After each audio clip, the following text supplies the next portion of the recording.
Dawn breaks peacefully over the corpse-littered battlefield, marking the brutal war's dramatic conclusion.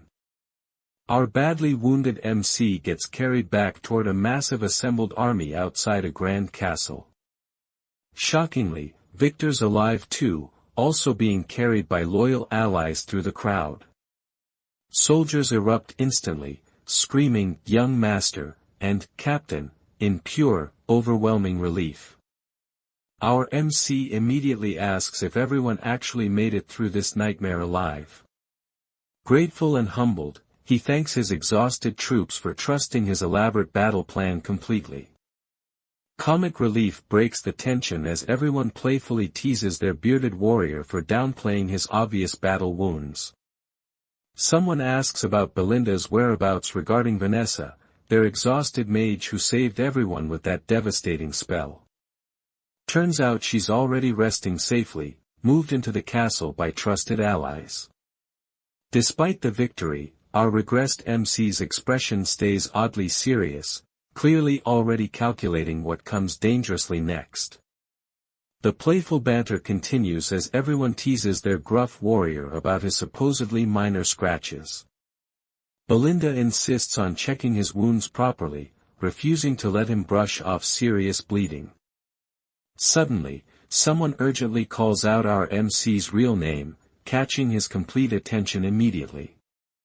A jovial, dark-haired stranger bursts forward, laughing wildly and praising our MC's incredible battlefield performance enthusiastically. Soldiers hail our badass MC as House Perdium's rightful successor, thanking him formally for his tireless hard work. Then comes the truly emotional moment, our MC embraced by this mysterious man, quietly whispering just one word, "Father." This confirms the dark-haired stranger is actually Count Perdium himself, our MC's real father.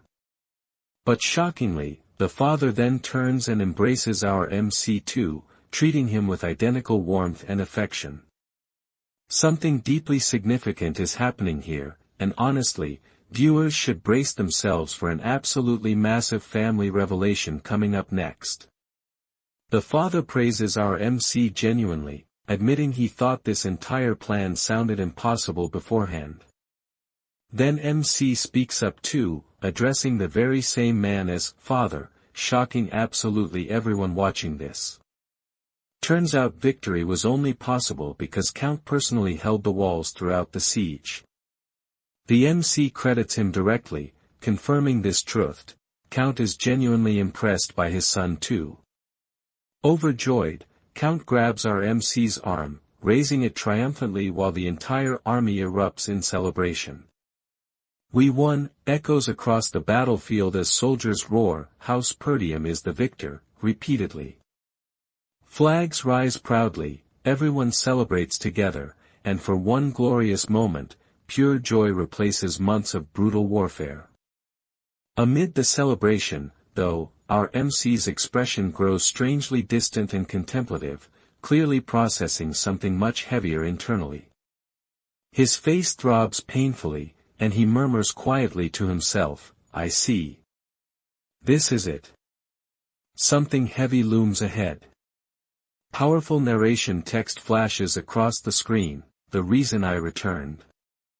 A haunting, mysterious vision surfaces, someone ominous declaring, "Our battle isn't over yet," words that eerily mirror our MC's own private thoughts.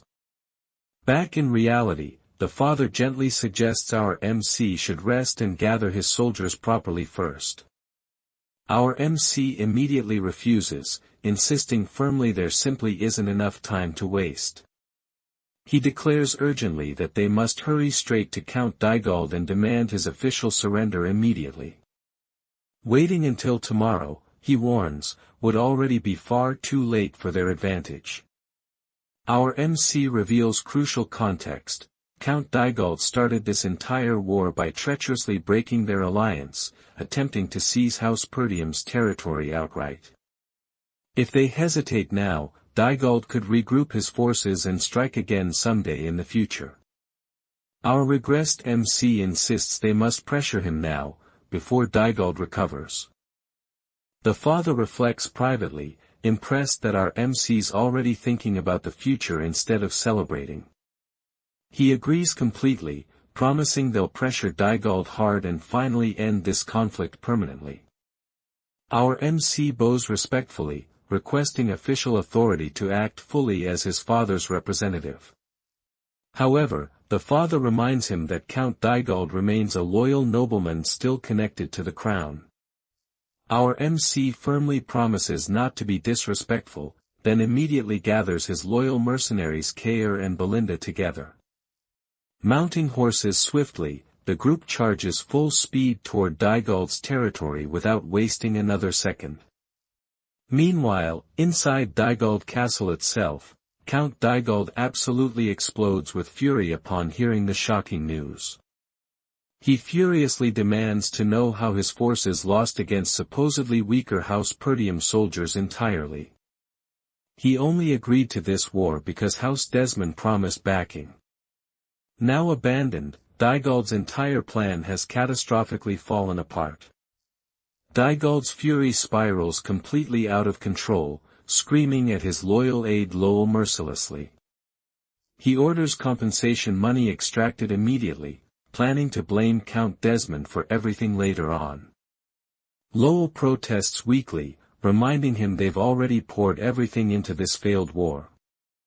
Daigold cruelly demands the common people's money instead, mocking Lowell's humble commoner origins viciously. Grabbing him by the throat, Daigold violently throws Lowell down, screaming about tyranny and obedience. Internally, though, Lowell seethes with quiet rage, realizing he's been forced into administering Daigold's cruel, tyrannical rule. He fears genuinely that this time, the oppressed people might actually rise up and rebel completely. Suddenly, a soldier bursts through the door frantically, delivering absolutely urgent, unexpected breaking news. House Perdium's forces have already arrived at their gates, moving with terrifying, impossible speed. Daigold curses furiously, realizing our badass MC's group got here far quicker than anyone possibly anticipated. Our MC's soldiers march boldly into Daigold's palace, spears leveled, completely surrounding the terrified count. Daigold sweats nervously, muttering that they arrived here far too quickly for comfort. Defiant despite his fear, he resolves that they simply won't get whatever they're demanding. Then our MC makes an absolutely commanding entrance, flanked by Kair and Belinda dramatically. He directly confirms Daigold's full identity, Count Thamos Daigold. Shock spreads instantly across Daigold's face completely. He demands furiously why Count Subalter Perdium sent his own son instead of coming personally himself. Our MC explains calmly that his father remains busy managing their territory after this brutal war. He's been granted full authority as official representative, meaning he's completely in charge now. Just as negotiations begin, something genuinely chilling interrupts everything. A mysterious, ominous voice suddenly commands, "Men, bring him to me at once." MC spoke, and what our regressed MC next plans to do next.